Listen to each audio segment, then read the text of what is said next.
Hi, today we're going to teach you on multiple methods on how to screenshot on Windows. Before we start, please don't forget to like and subscribe. Now let's begin. The first method is the classic one, which is simply press the print screen key on your keyboard, and that screenshot will be placed on your clipboard that you can paste to wherever you want. For this example, we're going to use this compose prompt in Gmail.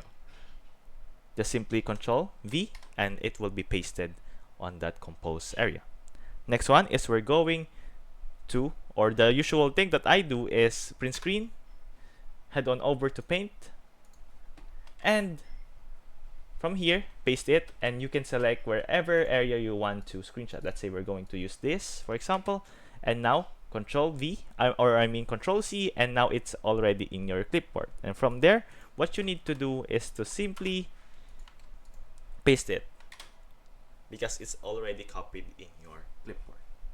And as you can see, it is already, or what we've screenshotted or selected in Paint is now posted in the compose area of Gmail, for example. Next one is we're going to head on over, or we're going to press Windows key and then print screen. As you can see, our screen darkened for a little bit. It means that the screenshot was taken. And for us to access that screenshot, we're going to head on over to Windows key and type in screenshots. And as you can see, the screenshot that we've took is here.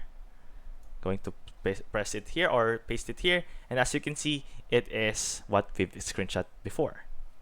This is the longest method, and this is the last method that we're going to teach you.